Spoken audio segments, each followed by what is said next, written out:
Happy Friday, everybody. Happy Friday night, I should say. Man, oh man, oh man. Hope everybody having a blessed Friday going into the weekend. I know it's late, so if you're just coming home for work, you just, um, you know, just winding down, get you some coffee or some libations, just relax and just listen to some Southern boy, just chop it up, man. So I have here, like always, my brother, my co-host, Coach 67 Sports TV. How's everything going, brother? All is well, bro. What's good with you? I'm blessed, man. I can't complain. We're gonna talk about what happened um, in this draft, man, and about your Saints and my Ravens. Of course, for the viewers who have their favorite teams, we're gonna try to touch on them a little bit the best way we can. So we're gonna chop it up. JB, how you doing, my brother? I'm blessed, bro. Blessed and highly favored, man. That's good. That's good. That's good to hear, man. Man, how y'all liking this year's draft so far, man? I ain't gonna lie. I didn't watch it on ESPN. I watched it on NFL Network, and the whole them walking all the way from backstage. I don't like that component of it. It's like some extra crap, bro. I'm like, why y'all got to do all of this? You know what I'm saying? Right, like they going into the boxing ring. Like, Yeah, I'm like, bro, like, what is this? I mean, I guess that's how they want to do it this year, man. That's how Nah, bro, they want to go about it. that's too extra, bro. Way too extra. I hear you, man. I hear you. Um, but let's start with talking about Lamar Jackson, man. He's finally got his contract, and me being Baltimore Raven fans, had to talk about it. Um, my guy Lamar finally got his contract. Coach, starting with you, even though you're a Saints fan, you're not a Baltimore Raven fan. What's your perspective on this? I ain't And gonna lie, bro. I ain't gonna lie, bro. Me, I'm a little bit disappointed in the situation. I'm gonna tell you why.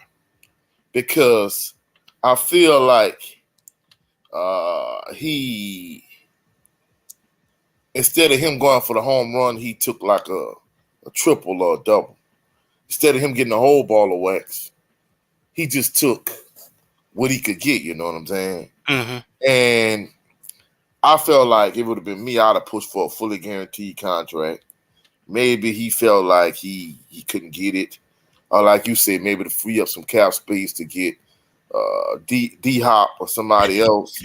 But the truth of the matter is, bro, if Deshaun Watson got a fully guaranteed contract of $225 million, and you got a contract of $260 million, but 183 of it is guaranteed. To me, bro, I feel like he settled. You know what I'm saying? I don't care about that the whole lot or whatever. Maybe he just want the security. I can't knock the brother for what he did, but I feel like he let them shortchange him. I mean, that's just my perspective and my personal take on it. I felt like he should have got the whole 225. I mean, the whole 260 instead of 183 and 184, whatever it was. it's gonna be an interesting show. Yeah, all right, that's the code, and that's why we have this show. Southern Baller Show. We just a couple of brothers, just chopping it up. Um, at JB, what's your opinion? Oh, I'm gonna disagree with Coach, man, and I understand that's a strong and interesting perspective, but I think there's some incentives that's in that contract that we as Baltimore Ravens fans have been talking about, especially with that last pick we made. We got an inside linebacker from Clemson. I think they're going to trade Patrick Queen for DeAndre Hopkins. And I think, there was rumors going around saying that he's not coming back until he gets some weapons. If we sign OBJ and Hopkins. So I think, even though he didn't get a guaranteed contract, he's getting some of the stuff he's been asking for. So I understand what coach is saying, but I think I see the play. Um, I see the play in what Lamar is doing, and I think it's smart. So he said, if I'm going to bend a little, y'all gonna bend some too. Mm, I agree, and just us being Baltimore Ravens fan, we kind of if you watch Sip the Tally, we watch Lunch Break Hot Take, you know, shows like that. That's mainly Endo, Endo, the Road Podcast. Shout out to them brothers over there, man. Um, they talk about this, and we think that Lamar wasn't really, most of it wasn't really trying to get a guaranteed contract, contract. right? He was trying to force the Baltimore Ravens hand to give him weapons, and plus, give him little some cheese on top of that. You know, he's running, risking his body, but give him some weapons to throw it to. You know what I Right. mean? And like Coach said before, when on previous shows, he wasn't gonna get that contract, that guaranteed contract, because of the collusion. You know what I'm saying? That was being done. But you know what I'm saying? When you in a game like that, um, the NFL's behind the scenes. They can business is business, and business is dirty. You got to get your hand dirty, and nobody gonna come out clean. So he didn't get exactly what he wanted, but he kind of did. You see what I'm saying? At the end of the day, and I don't think what I'm saying. He's gonna get out an interview. He's gonna do more interviews. He's gonna speak on it. He's gonna tell what he's really wanted, because we're just basically talking like everybody else has, saying what Lamar thinks he wants. But before I forget, I want to shout out to Lamar Jackson's mama for getting that deal done. There we go. Yes, yes, sir. Shout out to his mama. I be a lot of people, so sucker ass people talking mess, talking crazy about his mama. Man, look, man, we've seen players make deals done without agents, and ain't got to go through that. Now he's getting more money. Well, he's getting money in his pocket, and he don't have to share 10% with a damn agent. How about that? Because we don't know what's in the Dion what's your boy name from Cleveland? Deshaun Watson. Deshaun Watson contract. We don't know the incentives of that. You see what I'm saying? Yeah. But apparently, I'm gonna trust Lamar on this one. You know, I'm Lamar just made them like Javante Davis did Ryan Ryan Garcia. Ryan Garcia. He made the Ravens bend the knee because they Fact. making moves. We ain't never had went out and got receivers. You see what I'm saying? Like this, Mm-mm. pushing to get receivers, because we're a defensive minded team. You see what I'm saying? And he's pushing them. Hey man, if y'all gonna make me, do all this stuff you want me to do for you, put my body on the line, and do all this stuff. I got hurt 2 times running Greg Roman's system. I need some damn weapons. Running them middle school ass buck sweeps and shit. Quarterback Right. draws and runs. So, but I want to hear coach's response. Hold on. Shout out to D Weezy. Lamar Mama is a boss. Plain and simple. Damn right. Shout out to the Rogue Podcast, ladies and gentlemen. Please, subscribe to this brother, man. He got good content. Sure, he's him and other fellas like Sip the Tally and 78 Sports T. All these brothers who I'm trying to get on the level of, man. So I got my work is cut out for me, but it's okay. Um, what's good, fellas? He said, shout out to Living Big with Big Reg. What's up, Big Reg? Appreciate you for joining. Appreciate you, my brother. But coach, go ahead and give your feedback on what JB said. All right, before I get the cooking salute to everybody in the pod, I mean everybody in the chat, D Weezy, the Rogue Pod, Living with Big Reg, shout out to y'all. But in terms of, I mean, I understand what you're saying. Maybe that wasn't the overall end goal, but my thing is, he's won the MVP. Deshaun Watson hasn't. He's done far more for the Ravens than Deshaun Watson has done for the Cleveland Browns. I felt like if anybody deserved that, it definitely was Lamar Jackson, for one.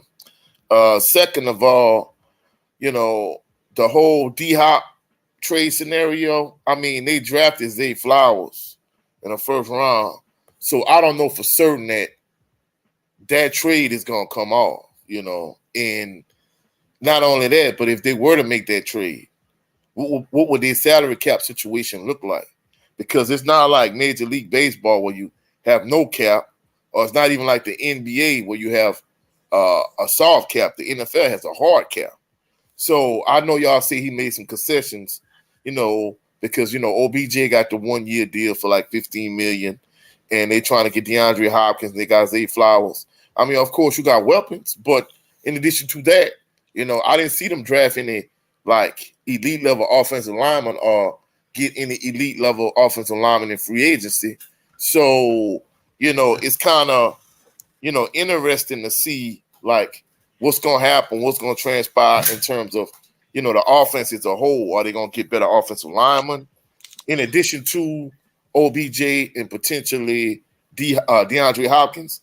I mean, it has to be the entire picture. Even though they putting together the pieces, they putting, pieces to the puzzle together. I mean, if everything comes together, I'll say, yeah, the concession was good, but, they have to make a believe out of me. I need to see everything in its totality before I say, all right, well, him, making his concessions and they making their concessions. I mean, it seemed like if they were playing a game of chicken, both sides gave a little, which is good. Because it didn't seem like one side, gave in completely and the other side didn't get get anything in return. However, to me, it still kind of remains to be seen how things play out. If he could get the DeAndre Hopkins deal pulled off and, they drafted Zay Flowers and they get him some offensive linemen up front that can protect him and an offensive coordinator that he covets, then I'll say, yeah, it's a win-win. I agree, and this is all us, the Road Podcast, Sip the Tally, Lunch Break, Hot Take, all them boys, and the Ravens flock. This is what we think, man. We don't know what the hell Eric DeCosta gonna do. Just like we thought that we were gonna do cornerback. We're gonna go cornerback or offensive line, and they picked them damn linebacker. So that's why I'm thinking, hey, they might be moving Queen somewhere. You see what I'm saying? Hold that. We're gonna get to the draft, man. A little bit of draft. Like I said, we ain't gonna get to everybody's team, but we're gonna talk about the most, the premier picks in this draft so far. But D Weezy said, to be fair, the Ravens front offense, you can't fill every hole, but it feels like Lamar pulled them to the 2023 football. Yeah, I agree. I feel like I agree. he's trying to save, make us being more than able to compete in this coming up year in 2023. And I think he made a deal. I guess he made made them see from what he was saying that, hey man, you need to come in today's football. That 3 yards in a cloud of dust, them days is over. You need to push the ball down the field. And I don't, I'm the type of person, you do need a running game. There's gonna be some games where, what I'm saying, where it's gonna be tough. Offensively, you need to run the ball. So I just like Coach said, we just gonna have to wait and see. But I just think that Lamar signed that contract for a reason. I agree. And funny that you said that. Just going back to the cloud, the days of the 3 yards and the cloud of dust is over. There's this guy to keep calling in and Coach Sip the Tally's show, live show, and everybody please subscribe. Like I said, to Coach Evans' show, Sip the Tally Sports, or Sip the Tally. Um, and he kept saying, and Hendo, if you still in here, let me know if I'm lying. He kept saying basically his point was the hell with Lamar. We got a winning offense. Trade him and let's get some picks. And I'm thinking like, you really think we don't need Lamar Jackson? You as a Baltimore Ravens fan, as you seen what our franchise went through is trying to find a premier quarterback, a franchise quarterback. You really think that hell, we was happy for Joe Flacco, and Joe Flacco probably wouldn't even start in other people's franchises. But Joe Flacco was our dude. You know what I mean? We know Joe Flacco ain't no Hall of Famer. He ain't, nobody's probably top 50. But as Ravens fans, he was a solid quarterback, and we were happy to have him. Now we got this young boy named Lamar Jackson. Not only can he throw, but he can pull the ball down and run downfield. We And ain't that was never the had problem. anything like that. Exactly. We ain't never had anything like that. So when Raven fans fix their mouth, like, we can get another quarterback. When? Who? Tennessee about to learn the hard way. So I feel like a lot of our fans, Baltimore Ravens fans, are delusional. And I'm gonna go ahead and say I think a lot of it has something to do with racial elements. And I wanted to tell that dude so bad. And me and Hendo was talking in the Discord, like the it's not 2005 anymore. It's not the 2000. What's up, brother Jay Good? Love you, big bro. Um, it's the days of Deuce McAllister, Priest Holmes, uh, you know, uh, Rudy Johnson, Jamal Lewis. Them type of running backs wouldn't eat. They would eat, but they won't be utilized like they was. They wouldn't be utilized like that today because it's all about the passing game. Hold up, bro. Hold up. I ain't gonna lie. I gotta cut you off for a second there. Deuce McAllister can catch the ball out the backfield if necessary. So I don't think he would be You rented know out what to I'm the league. talking about. Deuce could, but that Deuce will make you pay. Don't act, you as a Saints through the middle Oh no, no, in them no. Well, trenches. I He could mean, grind it out. when he entered into the NFL, he transitioned into that guy. But people don't remember when he was in Ole Miss, he was a speed back. Like he bulked up before he entered the NFL. He became a power back, But I Yeah, mean, he still catch the ball out the backfield, though. yeah, Go on, school him, coach. yeah. Say that again, JB. I said, go ahead and school us, coach. Well, excuse Yeah, me, but yeah, you yeah, get what I'm saying. You just proved my point. The yeah. I passing understand game. what you're saying. His bread and butter was running through them in the middle, make you pay. You know what I mean? If you coming up soft, he gonna run your ass over. Yeah, without question. But the league was different then, and he adjusted his game because, like I said, when he was at Ole Miss, he was purely a speed back. But Right, when he entered into the NFL, he knew that he was gonna touch the ball a lot. He was gonna run in between the tackles, so he got bigger, and his game adjusted accordingly. right. That boy So had Aaron Brooks as his quarterback. Oh no! I'm not gonna lie. Aaron Brooks was a beast. When he first was the backup. You know what I'm saying? But the thing about it is, you know, once he became the starter, and once he got a bag, like he got the big head. Because I'm not gonna lie, I remember him when he was at Virginia, and I remember one year we went to my great aunt's house because every year for the Bayou Classic, uh, we used to go to my great aunt's house. You know, that was my grandmother's sister, and uh, my cousin. You know, of course, her and my dad were first cousins. She would drop us off to the Superdome on a corner, and we were going to the game. Back then they would let you in the Superdome a lot earlier before kickoff, right? So we were going there, we would sit, whatever, and she would pick us up after the game. So after the game, because at the time it was 1 o'clock kickoff. Later they transitioned to 4 o'clock kickoff, and recently this year they went back to the 1 o'clock kickoff.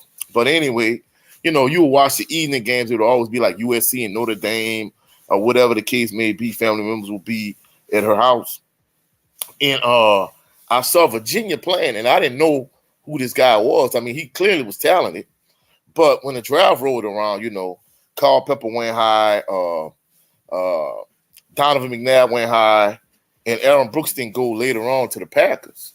And eventually he ended up getting traded to the Saints, whatever. And he was the backup, so and so, and eventually he became the starter, and they made the playoffs that year. And I ain't gonna lie, he played well. And once he got the starting position, bro, he started talking reckless, and he was saying that he was the best quarterback in that draft. He was better than Dante Culpepper and Donovan McNabb and this, that, and the third. And Really? I remember my parents, because this was on NFL Game Day on ESPN with Boomer Esiason and Tom Jackson, and of course at the time Chris Carter and Ray Lewis were on the show. This when the show probably was at its height. That used to be my pregame NFL show at the time. So I'm like, whoa. So of course, my dad was like, he gonna fall off. I'm like, why you say that? He was like, son, he's becoming too arrogant, too cocky, too whatever the case is. And so enough, I'm not gonna lie, bro. I'll say throughout the course of my life, 90% of what my parents told me ended up being correct or was correct. And That's how it eventually, is. bro, he fell off after he got I think he ended up getting a deal for like 6 years, 36 million. And bro, he just started doing dumb stuff. And I could see it a lot of times. He would throw an interception or make a mistake. It wasn't that he didn't care. I think his defense mechanism was, instead of putting his head down, he would smile. But to the Saints fan, it made it look like he didn't care. Bro, he would. I remember this one day they played against the Raiders, and he played like trash. In some kind of way, he ended up throwing the ball forward, but I think the defender turned him around. So instead of it being an incomplete pass, it ended up being a fumble, because instead of him throwing the ball toward the line of scrimmage, he ended up throwing it away from the line of scrimmage, even though he was throwing the ball forward, right?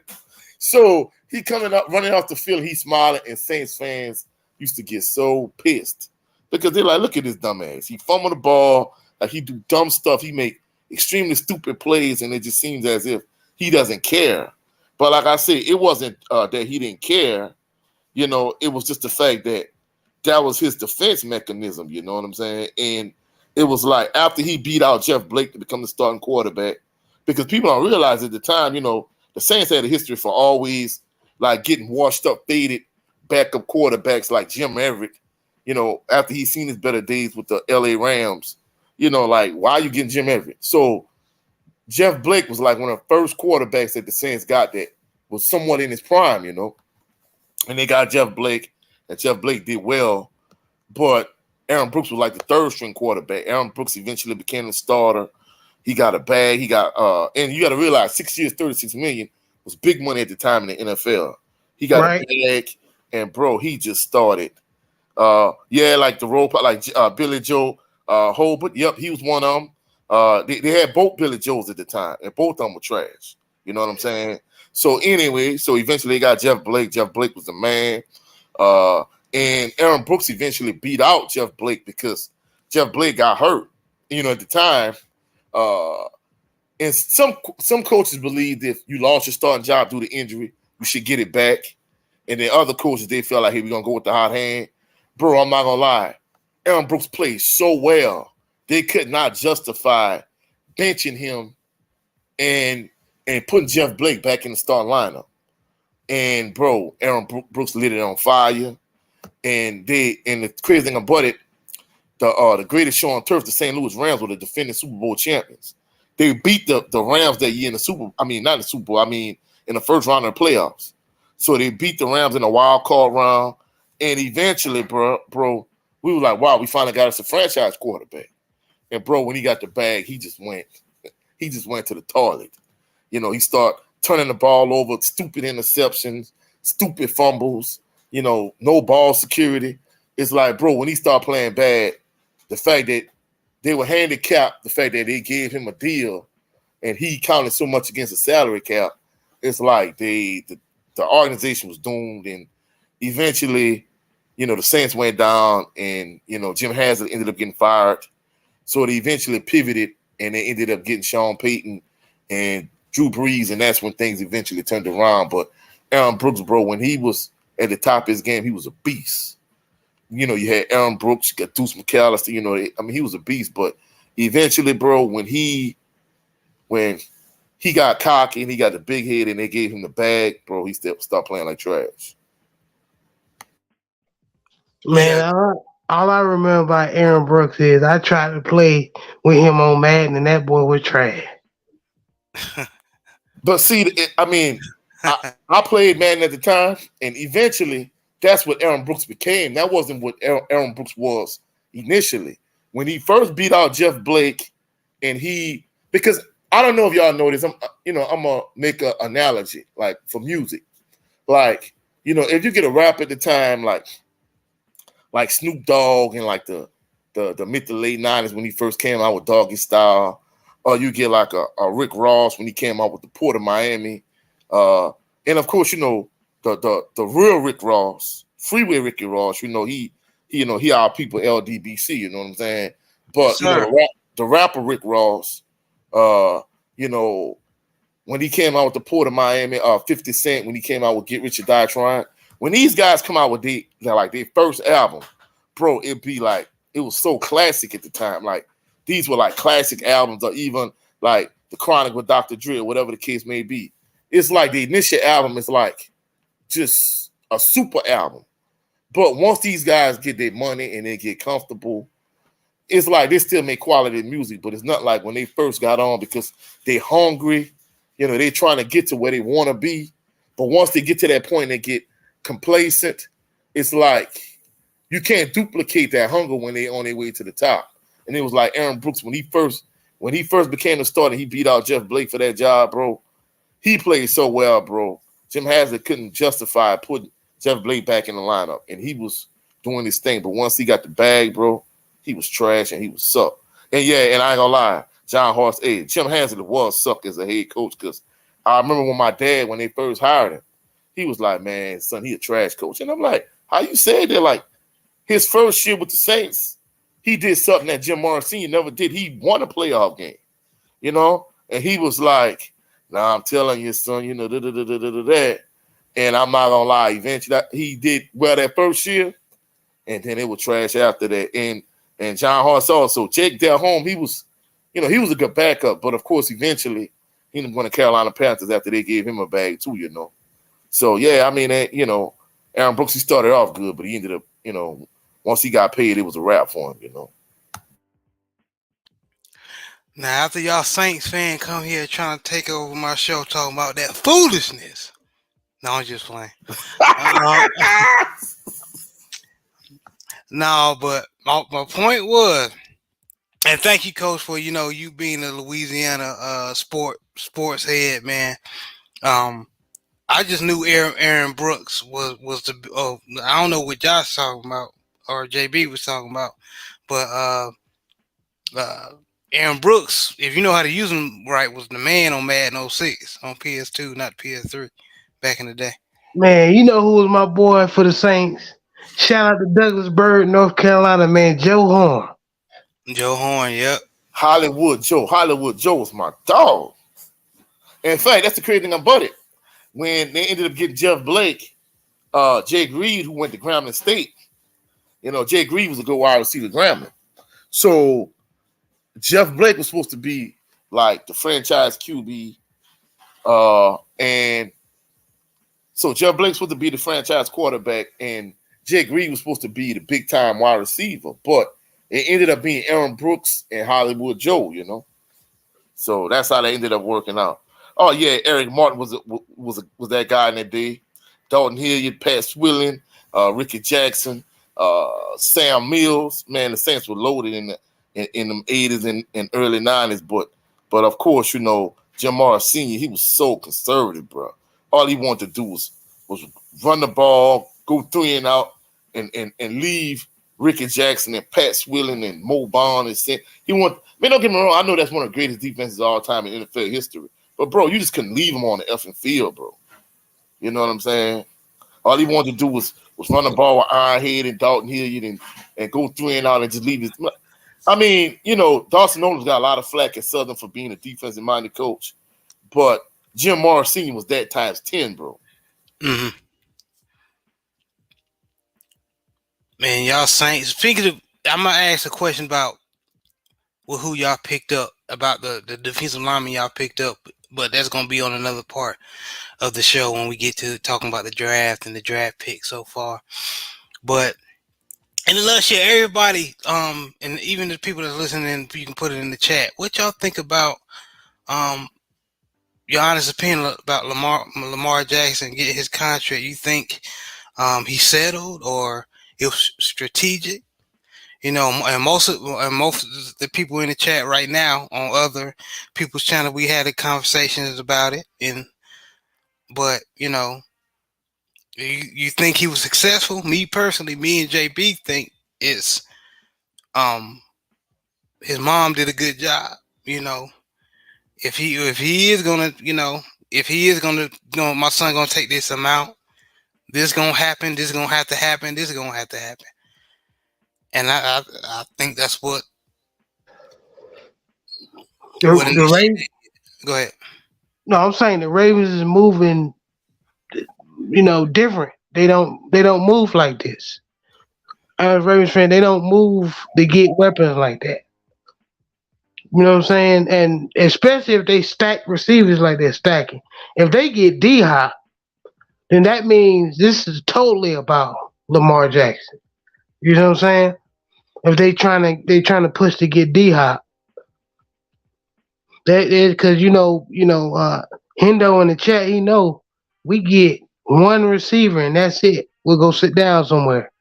Okay, we got 10 tight ends on the roster. That's it, and one good receiver. So Okay, living big with Big Red. He said, I think he got a great contract, and they probably gonna be back at the table in 3 years to renegotiate. Okay, what you think about that comment, Coach and JB? Well, I mean, like I said earlier, I was hoping he got it fully guaranteed, but concessions were made on both sides. I think overall, I mean, bro, you can't sneeze at 184, 85 million guaranteed, bro. At the end of the day, you really can't sneeze at that. You can't if you tried. Yeah, bro, that's life changing money. You know what I'm saying? And you can start to accumulate generational wealth with that type of money. So I'm not knocking that. I just was hoping that he got everything that was due to him. But kudos to his mom, for getting it done. I mean, it's obvious, bro, that he had to be the highest paid QB. But the thing about it is, like he said, in a few years, that's probably gonna be like the third, fourth, fifth highest amount of guaranteed money from a quarterback, because a few quarterbacks gonna surpass him. So I don't know what incentives like JB was saying earlier, I don't know what incentives he has in his contract. And in addition to that, I don't know what, when are they going to renegotiate that, because in a few years, bro, that contract is probably going to not even be in the top 5 in terms of highest paid QBs.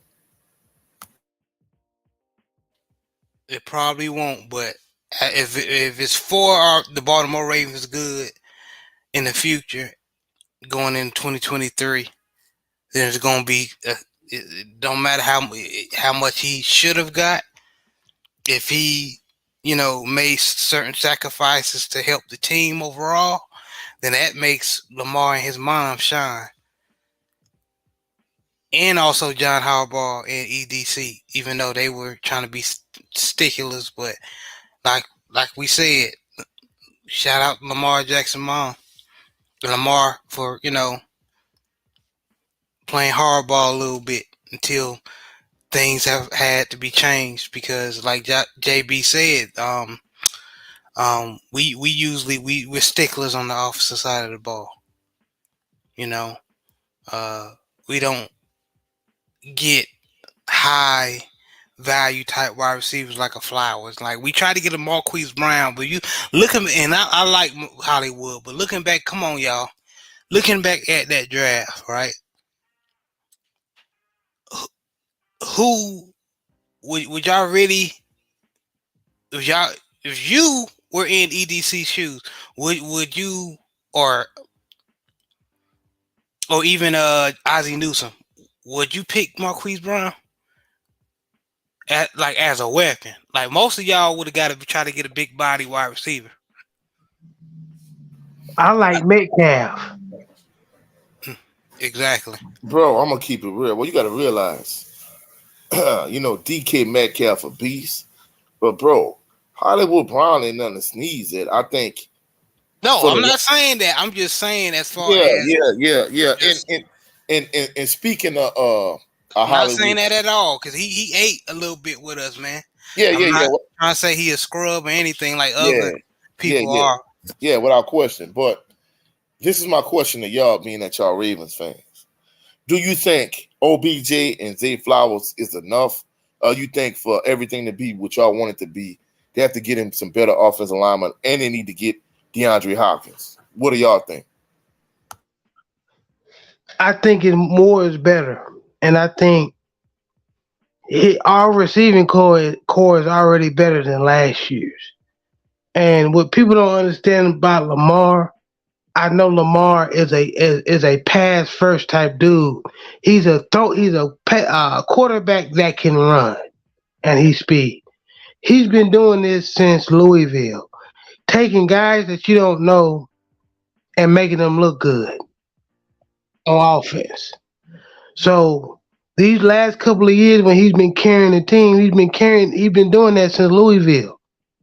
So if you actually go out and try, Hell, high school, because that high school he went to, there ain't no powerhouse like that. Let's be real. In fact, Florida. facts. So I'm just saying, like, you could tell who great. We knew, like, I knew Deshaun Watson was just watching him. You know what I'm saying? Just how he just stood in the pocket and the a grit of a champion that compete. You can tell who got it. And I I know we're gonna talk about it later. I know there's some quarterbacks that's mad that they didn't get picked in the first round, but they ain't got it. But they gonna learn. But to answer your question is, yeah, man, this is. I'm glad on what we got as a receiver. I think is enough, and I think Baltimore is trying to get more and should get more weapons. Now I was trying to say this for the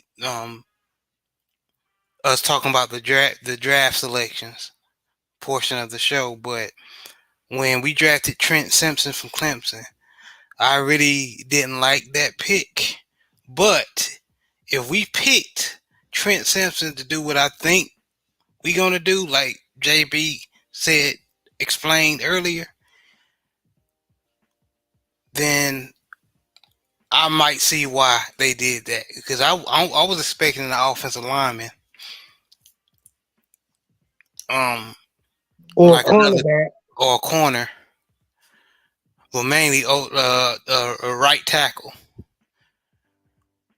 on the other side of Stanley.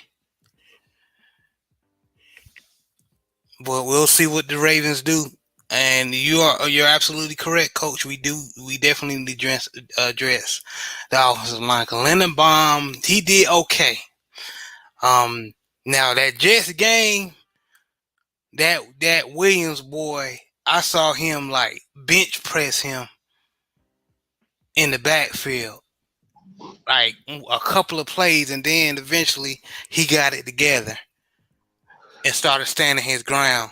So I think Linderbaum, like with this whole off season under his belt to get stronger than he already was, I think he's gonna be okay. Um, we just hope and pray Stanley, you know, Ronnie Stanley is healthy. Now my main concern is uh guard and right tackle. Who do Kevin you get? Zeitler coming back. Kevin Zeitler. Okay, so he uses our right guard, right? I So that believe so. that left guard position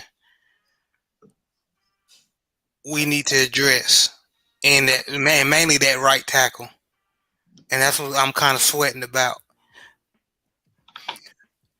Brent Fox, salute my brother.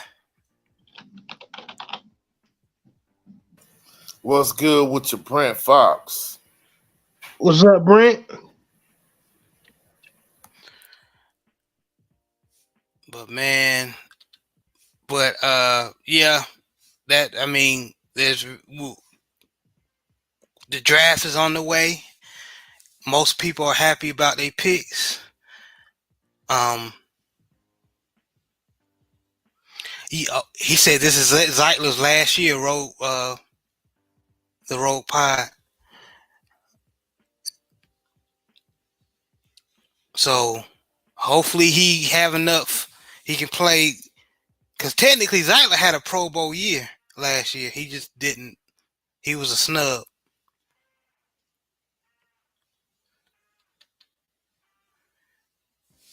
He said Dennis Allen. John Hort said Dennis Allen needs to go as soon as possible. Okay. Yeah, yeah, bro. I'm not gonna lie. You know, as the Saints head coach, I'm not sold on Dennis Allen whatsoever.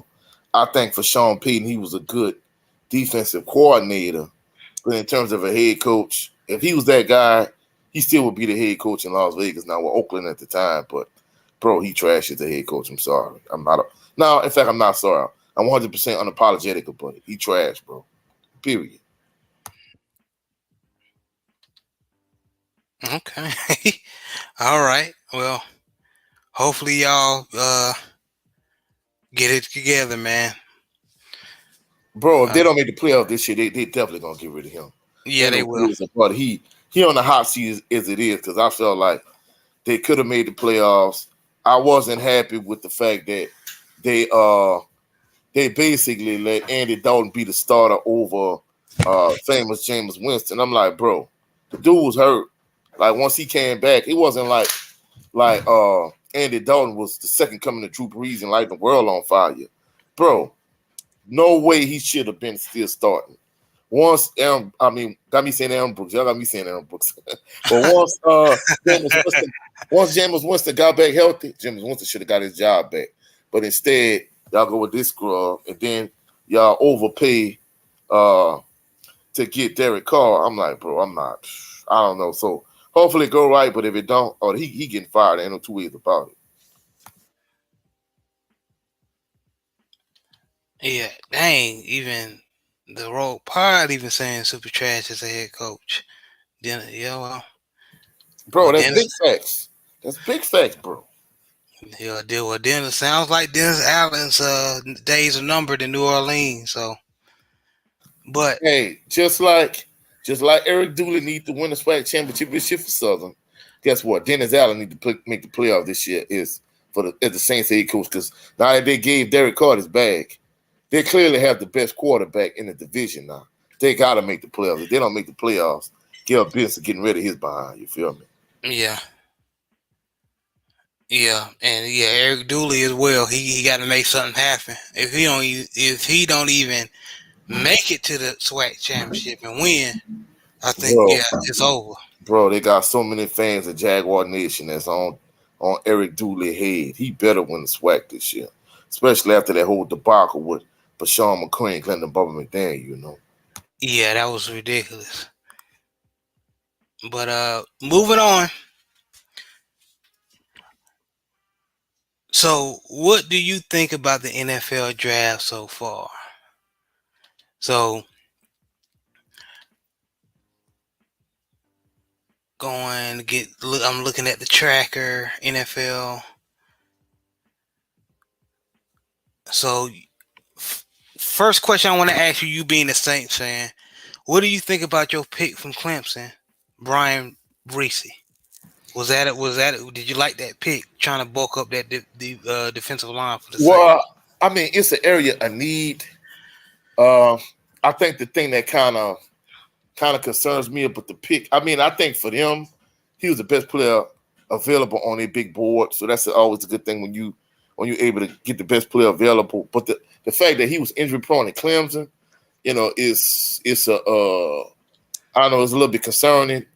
Now myself and my family, we gonna address this tomorrow on Bayou Sports Talk episode 7 tomorrow at 2 p.m. Central. Yes, On sir. Yes, our sir. channel at Coach 67 Sports TV. But some of my family members they like the pick because it was an area of need, and the other half think it was it was a trash pick. I know, for example, my cousin Ray, he liked the pick because it's an area of need, whereas my cousin Rude Dog, he was like, bro, that's trash. He wanted them to move up to get Carter.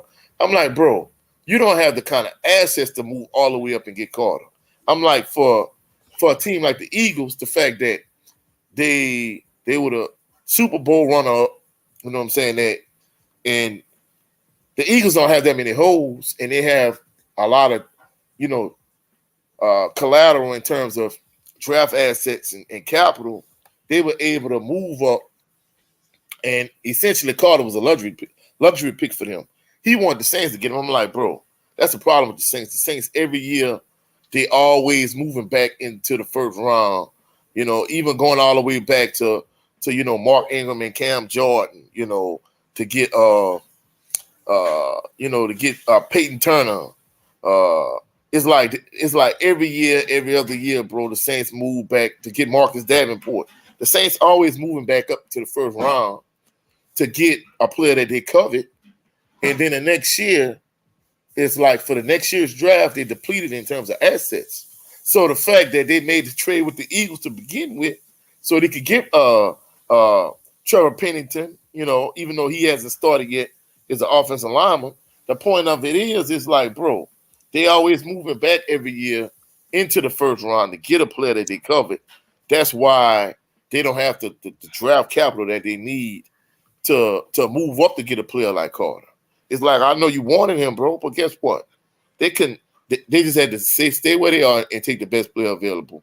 And that's what they did. So, I'm kind of 50-50 on it. I think it's an area of need, but the fact that he's injury prone is a little bit of a concern to me,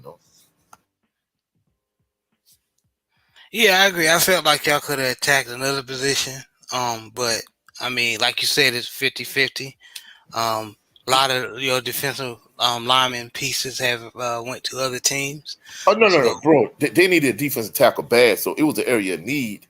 But okay, the thing about it is, they have more holes than Swiss cheese, so it was a need area. I mean, don't get me wrong, I'm extremely high on Malcolm Roach, considering that Malcolm Roach is from Baton Rouge. He was a big time player at the University of Texas. But bro, they needed some D tackle help, so I think it well, was a you good know pick. that better than me. Me Yes, sir. being a Saints fan, so I'm gonna take your word for it. Um, and the reason why I wanted to attack that first, I just wanted that you being a Saints fan. I saw you guys picked up Brian Breesy. I was like, that's interesting. Let me see what coach um thinks about that. But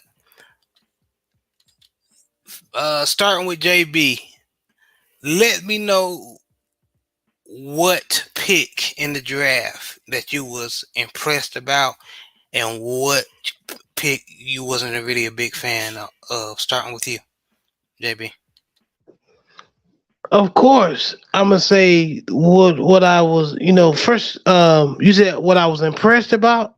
Yeah, which it could be. Don't have to be the Baltimore Ravens. It could be a team like, damn, they needed that. That was a good pick. I gotta go with the Indianapolis Colts. I like how they picked up the boy Anthony Richardson from Florida. I think they needed a quarterback. Right now they got a Gardner Minshew over there. And to me, he's not a terrible quarterback. He's like the Jacoby Brissett's in the world. He's not good. He's not bad. He can win you about 5, 6 games. Um, Anthony Richardson can learn from him on the fly. I don't know how if they're gonna start Gardner Minshew and then push him out there later on mid season, but I think the Colts really needed that.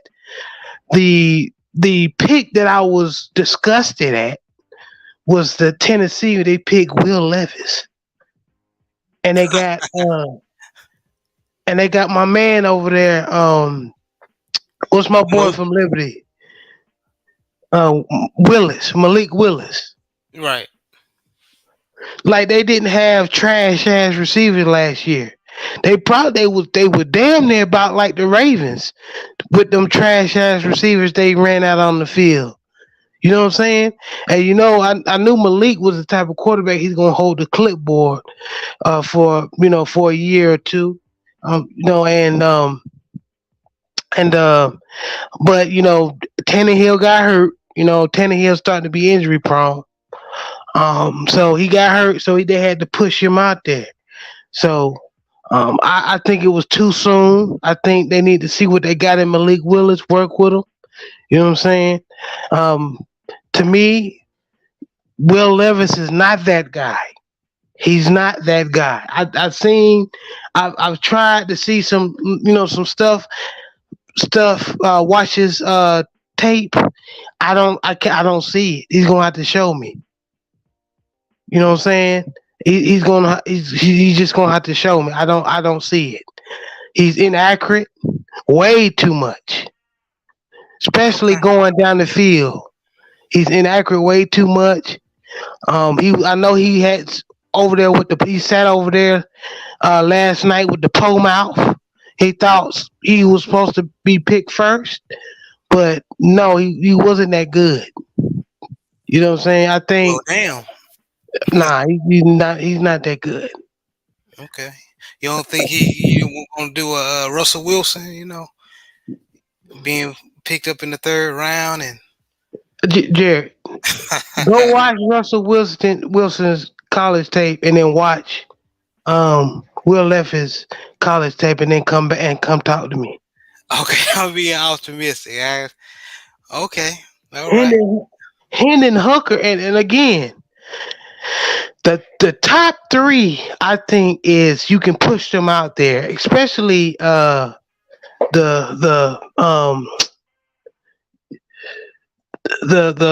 the two that was drafted at the beginning with the Houston Texas and I'm blanking on their name. Bryce Young, and Bryce C.J. Stroud. Young and CJ Stroud, thank you. They're starters ready. They're ready to start. In your opinion, Okay, NFL ready in my opinion. The rest is a crapshoot. I think Hendon Hooker is more pro ready than Will Levis, mm, based on the competition he played against right. out there in Tennessee, and he played some in the ACC. So I got a real look at Hendon Hooker when he was with Virginia Tech. For a little bit, Will, yeah. Will Levis, I don't know. I couldn't. Again, I could be wrong. I was wrong about Herbert. You know what I'm saying? Justin Herbert. He Yeah. did. Yeah, he didn't impress me over there in Oregon. But the boy is balling. You know what I'm saying? Yeah. Maybe if you get him some weapons, Tennessee get him some weapons, maybe he ball. But that accuracy to me ain't there. But Okay. that's that. Excuse me. And to answer your question, that's my two picks of who I was impressed with and who I was upset with.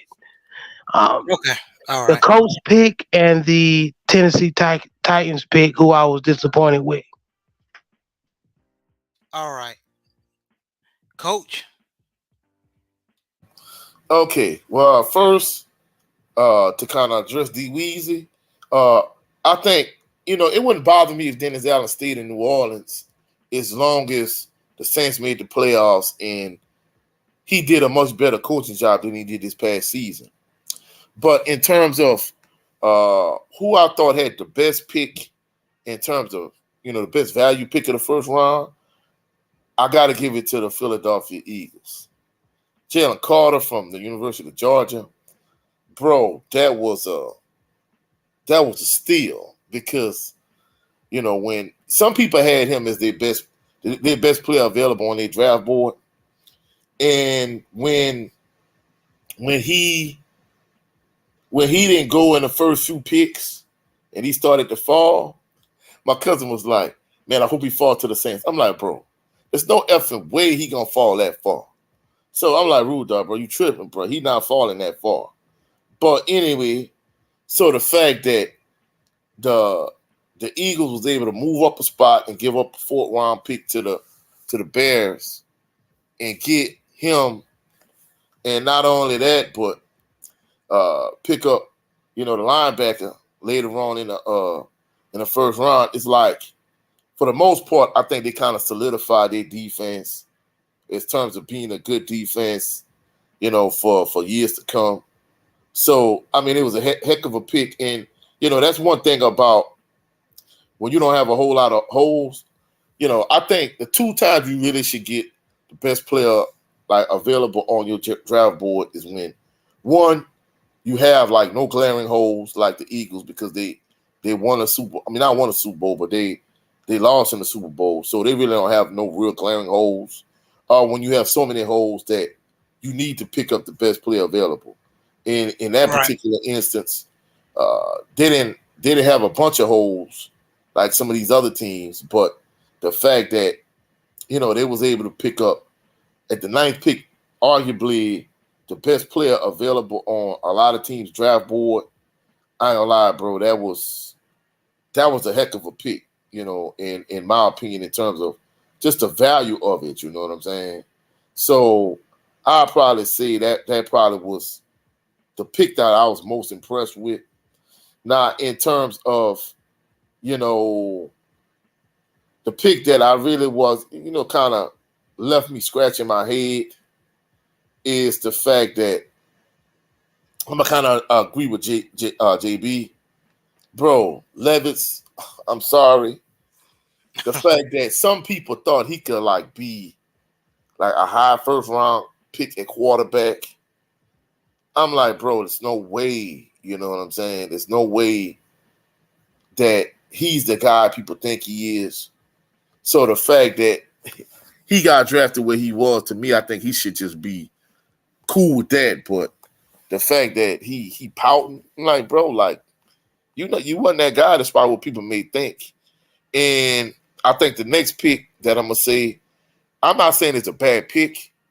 I think it just kind of depends on how they use him. The kid from Florida that you know that thinks he's gonna be the next Cam Newton. The fact that the coach took him, I think, is a good pick if they bring him along slowly. But if they're just trying to throw him in there and throw him to the wolves, uh, Anthony Richardson. I mean, I think if he's brought along slowly and you bring in a guy like a Teddy Bridgewater to kind of like show him the ropes and let him sit for a year, maybe even 2 years, to kind of learn the NFL system, I think it's a good pick. But I think Right. that's one pick that can kind of go in either direction, you know. Okay, I agree with you. And good perspectives from both of you gentlemen. Thank you. Uh Now my pick that I really like, and like a lot of people gonna be like, duh, but I just really like it for the Carolina Panthers, Bryce Young. Um they picked the best quarterback they thought on the board. Um I know a lot of people had Anthony Richardson, the best quarterback in the draft, because of his freakish athleticism. But as far as caliber of quarterback, even though people gave him flack on his size, is Bryce Young. And I wouldn't even be mad if they picked C.J. Stroud, but I think Bryce Young has better mechanics as far as quarterback wise than the others. Uh, that's just my opinion. Now, the the pick that I did not like at all was the Detroit Lion pick when they picked Jack Campbell. I was like, what the hell was that? Y'all already got line back. They got that Rodriguez kid.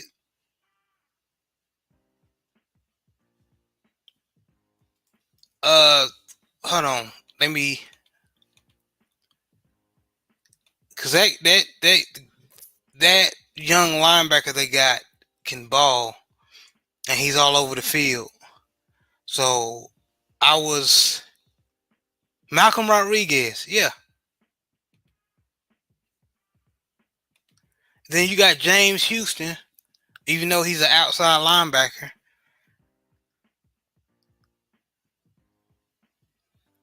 Then you got Josh. What's that? Y'all had C.J. Board, but I think somebody else signed him.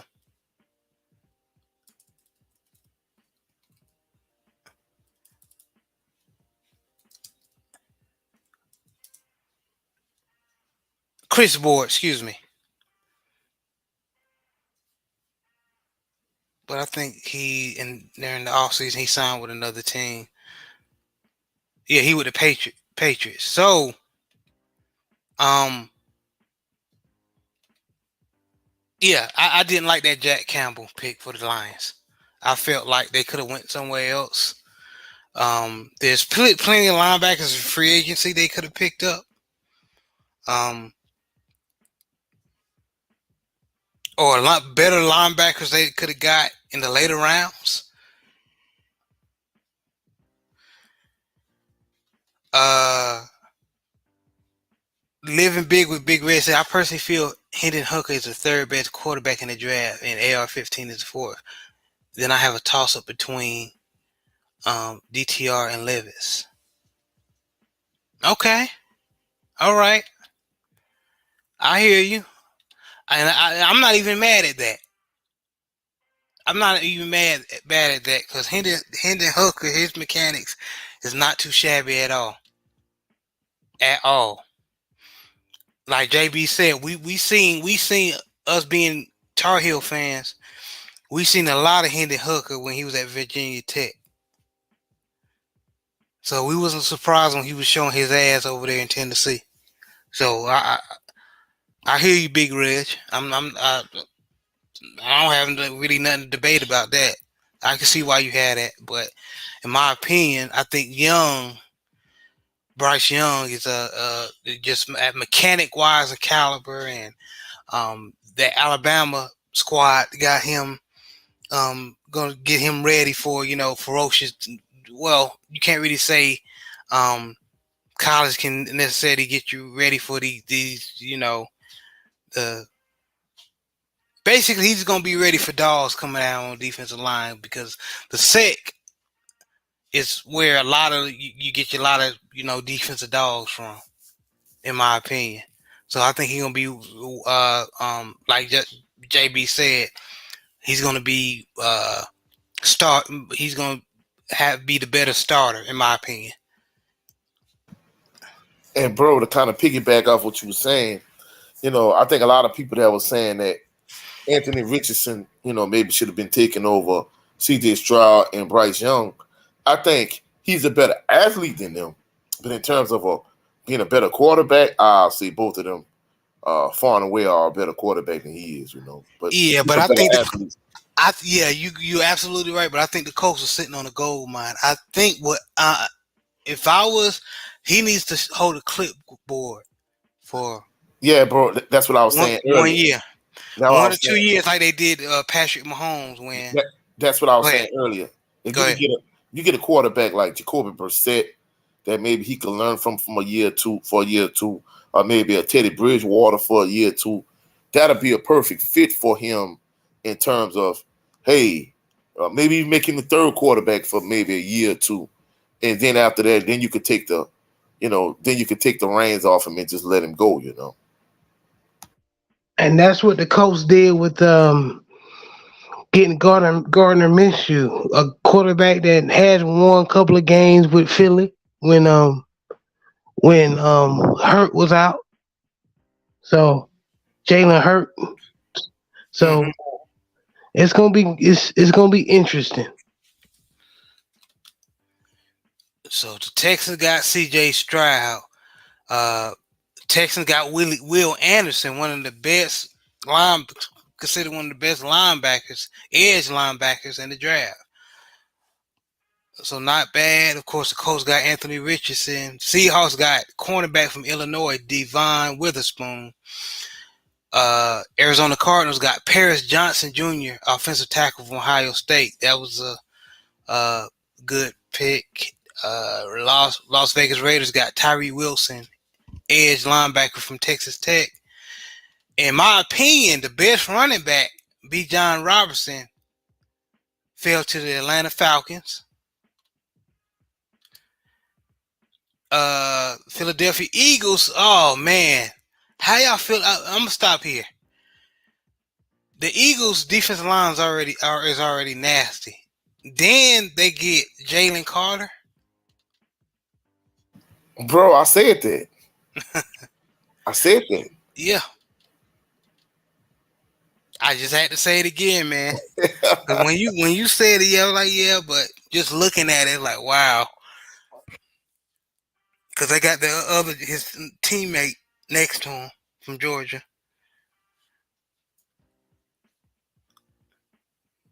Yeah, they gonna be I, hard to run on. Go I, ahead, ain't gonna, coach. li- I ain't gonna lie, bro. With the Eagles making the 2 picks they made in the first round, I think they solidify their defense probably for the next few years easy. They probably did, man. They probably did. Chicago Bears got Darnell Wright, offensive tackle, Tennessee. Titans got offensive tackle from Northwestern, Peter Skoronski. Detroit Lions got Jamari Gibbs from Alabama, running back. Green Bay Packers got Lucas Van Ness, linebacker from Iowa. Uh, Pittsburgh Steelers got Broderick Jones, offensive tackle from Georgia. Um, New York Jets got Will McDonald, edge from Iowa State. The Commanders got Emmanuel Forbes, cornerback from Mississippi State. He was a cornerback we was considering on getting. Um, Let me share my screen, y'all, so y'all can uh, share screen. NFL tracker. It's the NFL network page, NFL.com, excuse me, so I should be good. Um, New England Patriots is Christian Gonzalez, cornerback from Oregon. Detroit Lions, which pick I did not like. I did not get Jack Campbell, linebacker from Iowa. Tampa Bay Buccaneers got Collegiate Cansey from Pittsburgh, Detroit, defensive tackle. Now, uh, he might have been a steal because he was nasty on the defensive line. And my Tar Heels seen a lot of him when we played Pittsburgh. We still won the game, but he still was a nuisance. Seattle Seahawks got Jackson Smith, Najiba, wide receiver from Ohio State. Excuse me if I butchered his name. Uh, Quentin Johnson, wide receiver from TSU, went to the Chargers. My Baltimore Ravens got Zay Flowers from Boston College. My Minnesota Vikings got Jordan Addison, wide receiver from USC. New York Giants got Deontay Banks, cornerback from Maryland. I don't know much about this kid, but I heard he was decent.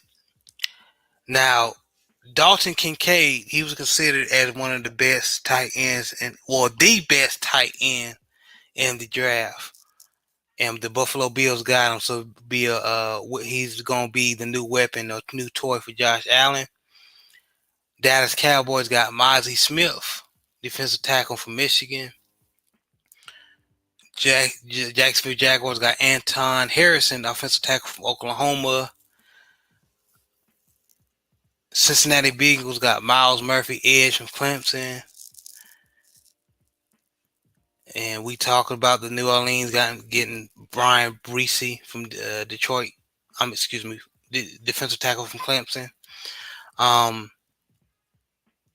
Damn. I just realized that the Eagles got Nolan Smith too. I seen that too, bro. they got him with the second to last pick in the first round. They gonna be.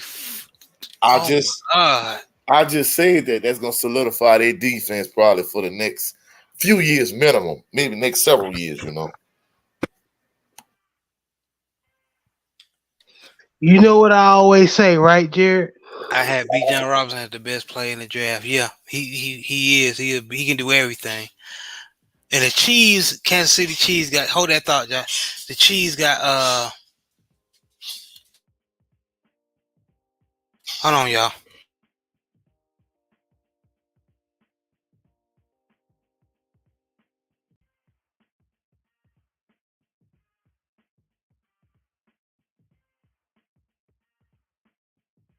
Sorry, y'all. I had to let my dog out. So, Kansas City Chiefs had got Felix and Dookie Uzama, edge from Kansas State. I know I butchered his name, so forgive me. But that's crazy. And you know what? There we go. Now, so that was the first round.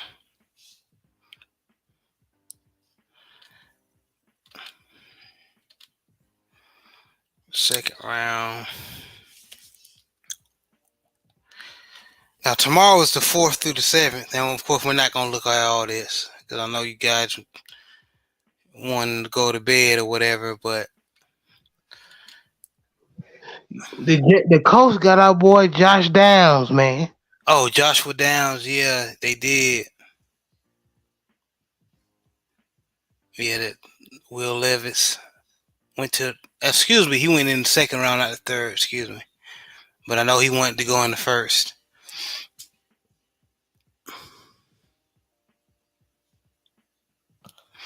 I always thought he was overrated, to be real, me myself. Yeah. I mean, for initially, because at one point they had him going like the top 10, and I'm like, bro. I like this pick for Tampa Bay. Cody Hurt. This boy is nasty. He's very mean in point of contact. Now I heard Coach Sip Tally say that if the Steelers pick him, which they did, Keanu Benton from Wisconsin, defensive tackle. Basically, Steelers got another nasty defensive lineman like they usually get. Like, so you know. And they got another. I'm sorry. So they basically trying to get ready for us, basically. And they got another nasty tight end. Yeah. Oh yeah, they got that boy from that Washington from Georgia. Oh man, Zach, I loved him. Zach Charbonnet, running back from UCLA. He runs nasty, man. But I ain't gonna lie though, bro. Seems like they need more weapons on the offensive side. I think than anything, in my opinion, you know. Who Steelers? Yeah, Yeah. because I mean the days of having the franchise quarterback like those days are over for them, you know. The Kansas City Chiefs did get Rashid Rice. Uh-oh. He's getting Mahomes more weapons, man. I like this pickup for Buffalo. Osiris Torrance.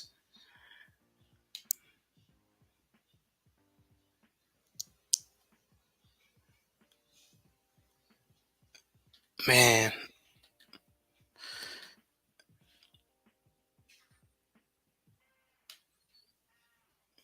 And how many picks y'all got left, coach, for the Saints? I mean they have a full allotment of picks, because basically the Broncos pick went back to the Saints or whatever the case may be. That's how they was able to get uh Breesy, and they got a defensive end from Notre Dame. Maybe they're not sold on Peyton Turner. I know one of my cousins, he's not sold on Peyton Turner at all. And I'm like, bro, they moved back up into the first round a few years ago to get him. And this is gonna be his third year going into the NFL. I mean he had a big game against the in fact the crazy thing about it is he sacked Derek Carr like twice when they played. He sacked him twice. Then Cam Jordan sacked him once or twice. And Marcus Davenport sacked him once or twice before he left via free agency.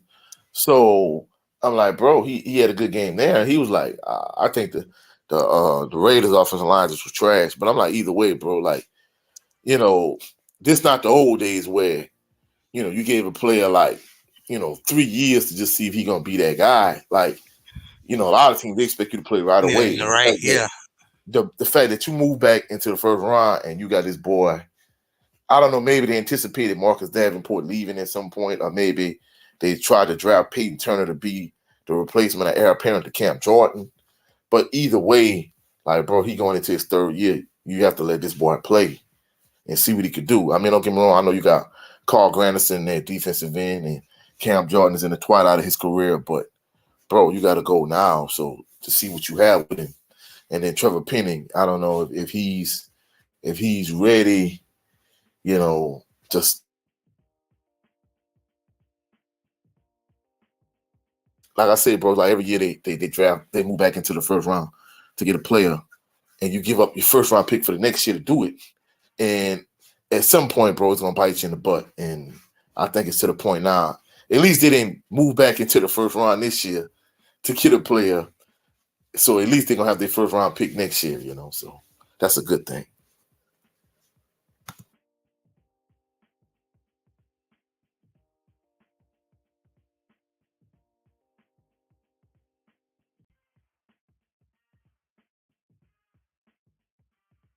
What do y'all think about and good point, I was on mute the whole time, I'm sorry. So Lions getting Hendon Hooker, him falling into the third round. What is your perspective on that, JB? I like it, man. They getting ready to be, life without Jared Goff. Right. Okay. And as we discussed, Jared Goff is going to teach the young boy the ropes. If he's that type of quarterback, because you remember Joe Flacco felt some type of way when Lamar came in. So hopefully, Jared Goff is that type of quarterback. But I'm happy for him and Hooker to get an opportunity. All right. Okay. Coach 67. I'm not gonna lie, bro. I guess I'm a little bit selfish, but me personally, before they got Derek Carr, I was hoping that the Saints kept Jameis Winston and then eventually drafted Hendon Hooker to kind of be the heir apparent, and maybe he could stay under Jameis Winston for a couple of years, and then maybe eventually Hendon Hooker could be that guy. But once they got Derek Carr, I knew that was out the picture. That was unrealistic. Basically the Saints are in win now mode. But I think it was a good pickup for the Lions. Like JB was saying, basically they preparing for life after Jared Goff. And I'm gonna be truthful. I know he led him to the Super Bowl that year when he was with the Rams. But bro, he got a bag. So once this contract is up, I think him and Hooker be that guy. And if he could sit, like JB said, if he could sit and he could learn for a few years, bro, I think that's a heck of a pickup. And I mean, for them to pick him up in the third round, bro, I think that's a good value pick. Very, very good value pick. Um, my fellow Tar Heel fan, JB, what you think about the Colts getting Josh Downs? Josh Downs was my favorite receiver. One of my favorite receivers of the draft. Him, Zay Flowers, Quentin uh, Johnson. Quentin Johnson from TCU, and he just got that. He's not the fastest. He just know how to run routes. He's one of the best route runners in the draft, and he knows how to make people miss. Um, and a lot like Zay Flowers, he's a watered down Zay Flowers, but um, I think that was a good pick for the Indianapolis Colts, especially for Anthony Richardson. And they already got Michael Pittman. And I wanted Baltimore to get Michael Pittman because he fit our offense, big receiver. Don't You forget the dude know, from Cincinnati they got last year. I'm blanking on his name. White guy. Uh, but anywho, yeah, that was a good pick. it was That a was, very good pick. It was a very good pick. and I also like the Tajay Spears from Tulane from the Tennessee Titans. To me, he was under. Besides Zach Charbonnet, he was one of my best running backs in the draft. To me, You're talking about Alec Pierce. Alec Pierce, yes, the wide receiver from Cincinnati that's on the Colts roster right now. He's young and up and coming and should make some noise. But going back to the Tennessee Titans pick, I like that pick for the Titans. And now last question, and I know there was a whole bunch of names on this. We could go over, but like I said, uh, you, you know, Pittsburgh Steelers are getting Darnell Washington. Like the the damn Steelers need another good tight end or decent tight end. Um, but they getting ready for battle with us. That's all. That's all they doing. That's all they doing. Um, what you think about the Trenton Simpson pick for us, JB? As we discussed a little bit earlier, probably we shouldn't have, but I think it's either they got something playing for the defense, or we looking to move. It has a lot to do with us moving from Patrick Queen. Okay, I agree. I agree. Yeah, that Trenton Simpson pick I ain't really didn't like, but once I heard everybody point of view, all other Ravens fans' point of view, I was like, okay, we'll see how this turns out. Hey, Coach, what you think? I mean, truthfully speaking, I'm gonna sound like a selfish Saints fan. I know y'all trying to get DeAndre Hopkins. That's cool. I think if y'all could pull that off, I say more power to the Ravens. But I mean, if you can't find a way to send Patrick Queen, we'll take him in New Orleans. I know you would. He going back home, Louisiana. But guys, thank you for the people that did come to listen to us. Just chop it up. Um, we appreciate, we love you so much. Appreciate y'all. Um, Coach 67 Sports TV. Let everybody know where they can meet you. All right. Coach 67 Sports TV here on YouTube. And all social media platforms, Instagram, TikTok, Twitter, all social media platforms. Check me out on my live stream tomorrow, episode 7 of Bayou Sports Talk at 2 p.m. Central Standard Time here on YouTube with myself and the family. In addition to that, I'm trying to push hard to reach my goal. Uh, Basically, I'm trying to get 1,000 subscribers by May the 25th. I know it's a lofty goal, but I promise you I'm reaching it. As the law says the I same. hear you, man. So I'll be there May the 25th, 1,000 subscribers. Also, just check out the channel. A lot of Southern University talk, some NFL, some college football, whatever. The case may be. But I'll catch y'all on the rebound. Y'all have a blessed and phenomenal evening. Peace and blessings to everybody in the chat. And I appreciate everybody that been rocking with us since day one. Yeah, I really appreciate it. We, like we've been saying, we betting on ourselves. I know we knew Jack, but we just betting on ourselves and trying to do this YouTube thing, and I've been having fun um so far.